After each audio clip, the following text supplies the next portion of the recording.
আমার সোনার বাংলা আমি তোমায় ভালোবাসি। কবিগুরু রবীন্দ্রনাথ ঠাকুরের সেই বিখ্যাত দেশাত্মবোধক গান, সেই গান আজকের ভারতে, এই নতুন ভারতে নাকি রাষ্ট্রবিরোধী গান। ইয়েস, ঠিক শুনছেন। দুদিন আগে আসামে এই গানটি গাওয়ার অপরাধে রাষ্ট্রদ্রোহিতার মামলা রুজু করা হয়েছে।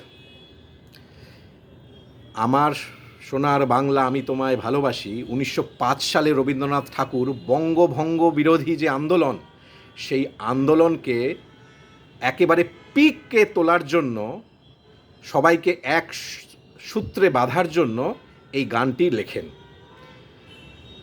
আসলে এই বাংলা আন্দোলন, স্বাধীনতার আন্দোলনের এই ভিত্তিভূমি এবং এই ভারকেন্দ্র। যতগুলো আন্দোলন সংগঠিত হয়েছে বিপ্লবী স্বাধীনতার আন্দোলন, তার 70% এই বাংলা থেকেই হয়েছে। এটা ব্রিটিশরা জানতো এবং তাদের মাথার ঘাম ছুটে যায়, এবং সেই কারণে ভাইসরয় লর্ড কার্জন তিনি একটি ষড়যন্ত্র করেন যে এই বাংলাকে ভাঙতে হবে। এই বাংলাকে ভাঙা মানে এই বাংলাকে দুর্বল করা। যদি এই দুর্বল করার মধ্য দিয়ে স্বাধীনতার আন্দোলনকে কিছুটা দুর্বল করে দেওয়া যায়, এই উদ্দেশ্যে তিনি বঙ্গভঙ্গ করার চক্রান্ত করেন।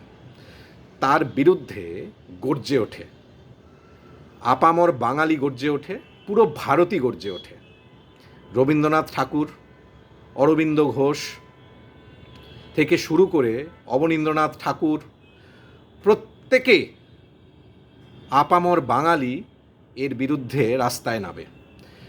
রবীন্দ্রনাথ ঠাকুর রাখি বন্ধন উৎসব করেন। হিন্দু মুসলিম মানে ওই ডিভাইড অ্যান্ড রুল, সেই ধারা ব্রিটিশ আমল থেকে সেই ধারা চলছে যে বাংলাকে ভাঙো, হ্যাঁ, ইস্ট এবং ওয়েস্টে ভাঙো। তো এবং সেখানে সেই ধর্মের রাজনীতি, ডিভাইড অ্যান্ড রুল। তো রবীন্দ্রনাথ ঠাকুর এই গানটা গেয়ে তিনি র্যালি বার করেন এবং হিন্দুরা মুসলিমকে এবং মুসলিমরা হিন্দুকে রাখি পরিয়ে তিনি ভ্রাতৃত্ব বন্ধনে আবদ্ধ করেন। এবং শেষ পর্যন্ত সেই আন্দোলন এত তীব্র হয় এবং সেই আন্দোলনে লালা লাজপত রায়, মানে বাংলা থেকে সেই আন্দোলন পুরো ভারতে ছড়িয়ে পড়ে। বিদেশি দ্রব্য বয়কট করা থেকে শুরু করে সমস্ত ধরনের যে আন্দোলনের ঝাঁজ, তাতে বাধ্য হয়ে 1911 সালে এই বঙ্গভঙ্গ যে প্ল্যান, যে ষড়যন্ত্র, সেটাকে ব্রিটিশরা বন্ধ করে। তো এই এতটা গুরুত্বপূর্ণ এই গান, সেই সময়ে সেই আন্দোলনে সেই বিপ্লবীরা সেই যে র্যালি করত, তাদের মুখে মুখে তারা এক হতো এই গানটা গেয়ে। এর সাথে ইতিহাস, এর সাথে ঐতিহ্য, এর সাথে দেশপ্রেম, এর সাথে সব কিছু লুকিয়ে আছে, আত্মবলিদান, ভালোবাসা, সব কিছু। তো সেই গান আজকে 2025-এ এই নতুন ভারতে এটা নাকি রাষ্ট্রবিরোধী গান। এই রাজনীতির কারবারিরা, আপনারা রাজনীতি করুন, দয়া করে রবীন্দ্রনাথ ঠাকুরকে আনবেন না। এর আগে উত্তর ভারতের একটি অশিক্ষিত, সে এই রবীন্দ্রনাথ ঠাকুরেরই লেখা জনগণমন, সেটা নাকি পঞ্চম জর্জকে তুষ্ট করার জন্য নাকি রবীন্দ্রনাথ গেয়েছিলেন। এই রকম একটি প্রোপাগান্ডা 20-25 বছর আগে তিনি চালিয়েছিলেন এবং তার চেলা চামুন্ডারা আজকেও সেই প্রোপাগান্ডা ছড়ায়। এইটা নিয়ে আরেকটি ভিডিও করব। তো রবীন্দ্রনাথ ঠাকুরকে কে এই রবীন্দ্রনাথ ঠাকুর, তাই না? 150তম তার জন্মবার্ষিকীতে গোটা পৃথিবীতে 50টা কান্ট্রি তার বার্থডে সেলিব্রেশন করেছে। এই ভারতকে প্রথম যে নোবেল, সেটা এই রবীন্দ্রনাথ ঠাকুর এনে দিয়েছেন। এবং জানবেন, এটাই হলো প্রথম নোবেল যেটা নন ইউরোপিয়ান।